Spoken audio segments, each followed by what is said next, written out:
Hi, welcome to Burning Waters of the Moon Tarot. My name is Desiree, and this video is a tarot reading for the energy of Scorpio. So I am going to start out by smudging the decks. And while I'm doing that, I would like to state that we all have Scorpio energies in our charts due to the house system. And so, not only that, we can always call on the energies of the zodiacal signs at any point in our lives to help us through a situation, to help us understand a situation, or to look through a situation through the lens of that particular energies. Just as we can call on certain deities to help us in meditation, in prayer, we can also call upon those energies. So I would like for us to get out of the habit of just identifying with just our sun, moon, or our rising signs. Yes, they do have a lot to do with our personalities and the things that have happened in our lives. However, we don't want to just limit ourselves to just thinking that we are just a water sign, or that we can't ever call on the confidence that someone with heavy Leo placements has. So with that being said, if this reading is not resonating with you, then you can try looking at some of my other videos and seeing if maybe there's a title or a thumbnail that calls out to you. Sometimes we might need to use our intuition to find the information that we're looking for. All right, Scorpio. So, energies of Scorpio. My sun sign is a Scorpio, and I have two planets in the sign of Scorpio as well. I have a retrograde Mercury, and Neptune is in Scorpio for me. As far as my sidereal signs, I don't think I have any Scorpio in my sidereal. I do not. All right, I'm going to split the deck.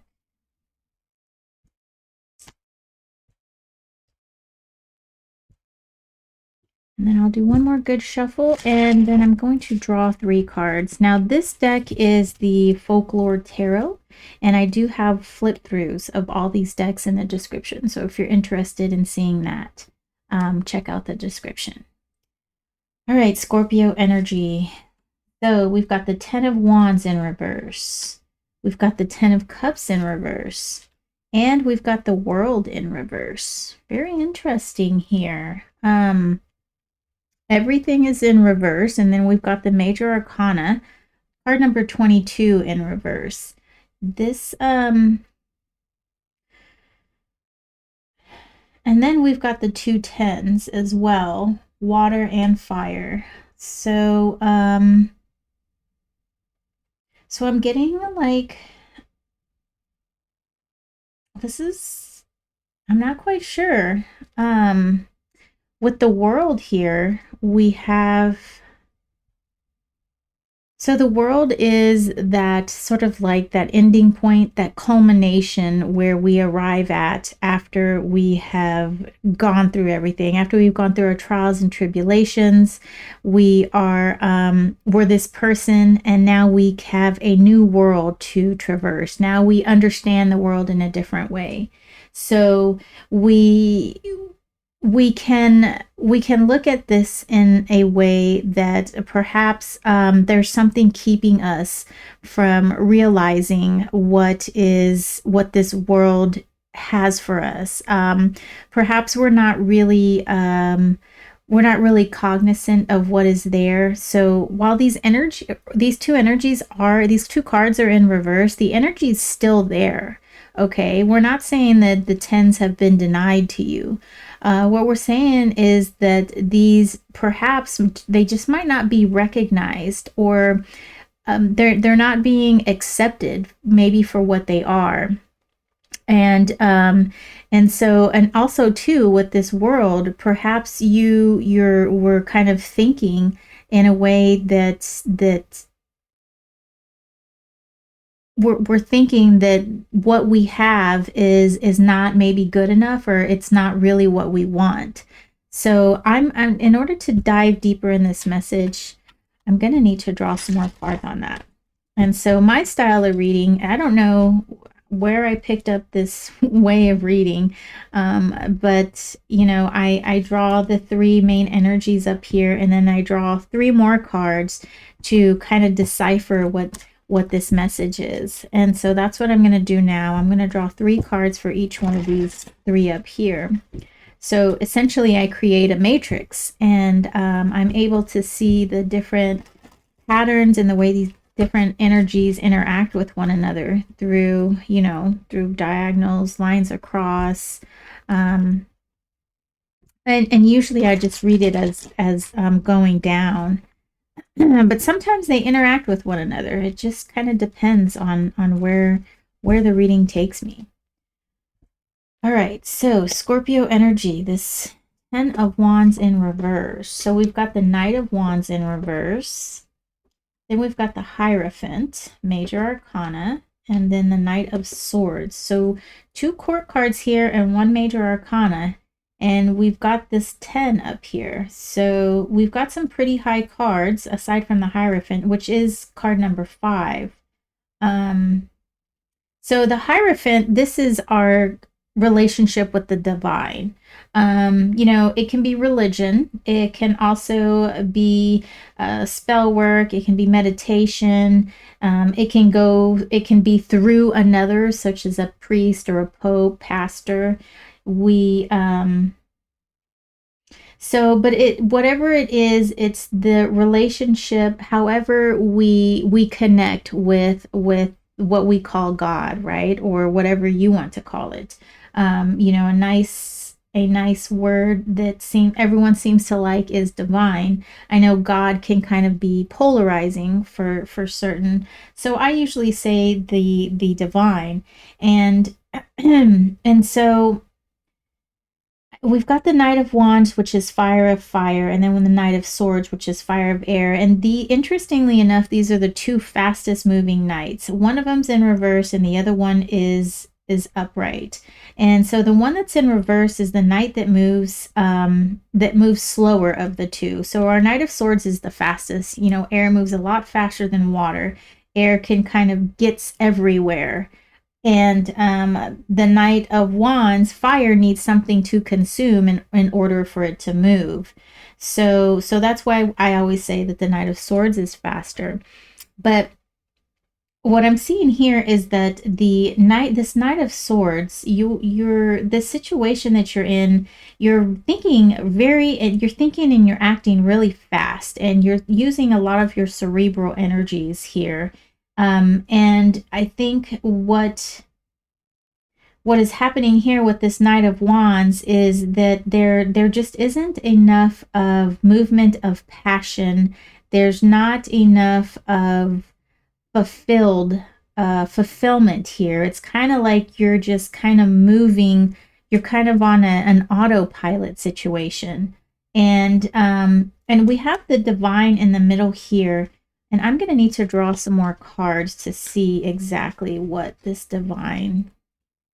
Hierophant is meaning for us. So we've got the Four of Wands in reverse, and we've got the Six of Cups, and then the Seven of Cups. So more fire and water here, right under our reverse water. And I'm just going to draw here as well. So we've got the King of Cups, the Eight of Wands, and Major Arcana, Hanged Man.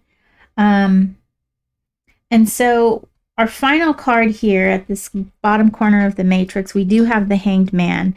And so I think that this card is asking us to look at things usually in a different manner. I mean, it can mean sacrifice, but what I'm feeling here is that it's let me show you your spread. Hold on. Let me transition to the screen. Okay, voila, there we go. And so our Hanged Man is down here, right? And he is in the bottommost corner. And so I give a lot of stock into this card here and then this card up here for me, you know, just kind of with the spread that I use. And so the Hanged Man is telling us that we need to look at our situation in a different light. The way that we are looking at things is not quite. We're being asked to look at it in a way of, in an air and an emotional way, okay, through air and through feelings, okay, through air and understanding, and through, well, air is understanding, through compassion, okay. So the King of Cups is, he's air of water. So first and foremost, he's a king. Okay. So that makes him pretty much air. So, but he operates within the realm of water. So he first thinks in air, and he's very like methodical and very tries to understand what is going on, tries to understand his feelings. And when he filters that cerebral understanding of things through his water side, through his compassion, through his empathy. I would almost say it's more sympathy than empathy. He's more sympathetic. I would call the Queen of Cups more empathetic than the King of Cups, because she is water of water. And so the you're being asked to look at your situation in a way of not so much this cerebral night where you're just kind of on autopilot, but more so like this King of Cups here. You do have this Ten of Wands, which is like that completed. You've gone over to a new realm. You've experienced 1 through 9, and now you're in the you're on another plane, so to say. You have all the, all your 9 notches in your belt. You have all these understandings, and so you're ready to go to this new plane. And so basically, I feel like you're there. However, you don't even realize that you're there. You have these 2 10s, this entire row up here is all about being in the new, but it's all in reverse. So you're not very cognizant of where you are. You're not, maybe not even very appreciative. So let's see. So we do have this 4 of Wands in reverse, which this is like that happiness card, and then the 6 of Cups, and then the 7 of Cups. So the feeling that I'm getting here about this 10 of Cups situation is that you are kind of living in a different sort of heart space. Like, this isn't the situation that you thought it was going to be. You thought it was going to be something else, but you're kind of living in the past. You're kind of bringing up, you're not actually living in the present moment. You're thinking about the way things were in the past, or maybe you're having a feeling of not having enough, or not having the love that you wanted. And so you're thinking of a past relationship, and you're not really fully invested in this current situation. You're not fully invested because you're just so far, you're just in the past. You're unable to release yourself from that for some reason. So you're unaware of your present gifts. And so then here with this 10 of Wands situation, I think you're there because of this Knight of Swords energy that you've been carrying, where you've just kind of been on autopilot, not really shaping the life the way that you wanted, not really going after things that you really truly desire, but perhaps going after them in a way of just, I don't want to say hoarding, but that kind of came to my mind, that you're just accumulating things, just bringing them towards you, and like, okay, I'll take that. Okay, I'll take that. I'll take that. I'll take that too. I'll take that too. As opposed to really desiring something and doing things from the heart, and doing things from a point of desire, where like I really want to have, I don't know, a pair of shoes. Okay, so I'm gonna work extra hard for the next week or so I can make extra tips, and I have these shoes in mind, and so you put your heart into acquiring these shoes. Okay, so that's the type of energy that you're not using, but the type of energy that you are using are like, okay, I'm going to get these shoes because they're on sale. Then I'm going to get these shoes too, and you're just acquiring things just to have them. You're not acquiring things because they mean something to you. And I believe, and that's where the Hierophant is coming in, is that there isn't a divine desire from you. There isn't something that is truly heartfelt in within you, that you've acquired and done all these things. It's just you have this mentality that you're just going to acquire, and that could be physical things or mental things. I'm not exactly sure, but the underlying message of this is that you're just acquiring it on a level of just to acquire it, not because your soul desires it. So, so overall, I mean, the situation that you're in now is that you're not really understanding of what it is that you have. And it seems like you're there. You have this desire. You have the capability of achieving this. You have the capability of being, fulfilled within, and then you also have the capabilities of true happiness. But like I said, you're just not living within the moment. Here you're living in the past.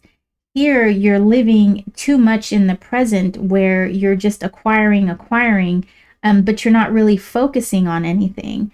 And then, so with the world that you've kind of created yourself is not really one that's for you, if that makes any sense. It's just because you've been on autopilot and you've been living in the past, that it's not really cultivated in a way that's going to make you grow, to make you happy. It's more cultivated on superficial things. And so we have the King of Cups here, and the Eight of Wands, coupled with the Hanged Man, and that is just saying that you need to shift your perspective. Okay, you need to put in action a shift of perspective. You need to, instead of living in the past and taking things just because they're there for the taking, you need to look at it in a way excuse me, you need to go about it in a way where you have compassion, and you make these calculated decisions as to whether or not to accumulate that, whether or not to get that certain to get that item, or to get that degree. The time that you're spending on things is time that could be better spent elsewhere. And that's what the King of Cups is here to say, is that you've got to put a little bit more desire, you've got to put a little bit more feeling into it, and couple that along with the understanding and the desire. So what I see here is that there is just a it's almost like you have two circuits that aren't talking to one another. You've got one going this way. I mean, they're both going the same way, but there's just no communication here. And so that kind of creates a disharmonious situation, which is why the world is in reverse. So use the energy of the Hanged Man and kind of shift your perspective. Not kind of, it needs to happen. You've got to shift your perspective, and you've got to realize what it is that you do have, and the way that you have accumulated it is in a way that it's making you not be very appreciative of what you have. And because, you know, living in the past and then just taking whatever's available, you know, it's not like you're appreciative of it. It just piles up somewhere and you forget you have it. So so let's go ahead and draw a card from the Jade Oracle. And let's see if this can bring us some extra wisdom. Like the tarot doesn't have enough wisdom, right? I always like drawing these cards though. These oracle cards. They sometimes they fit very well and sometimes it's they're drawn and it's only for a specific person. And it doesn't really, I don't understand it, but someone else will understand it. The person who I'm reading for will understand it and it'll make sense to them. So even though I may not know how it fits with the reading, I'm sure someone out there will understand how it fits with the reading. All right, for the energy of Scorpio and looking at things in a different perspective. So we've got Huehueteot, the ancient one, El Viejo Guardián. So these cards are in 3 languages. This is Nahuatl, this is English, and then this is Spanish. And Nahuatl was the language of the ancient Mexica. Huehueteot. So I used to dance, right? I used to Aztec dance, and the drums that we had, we called them huehuet.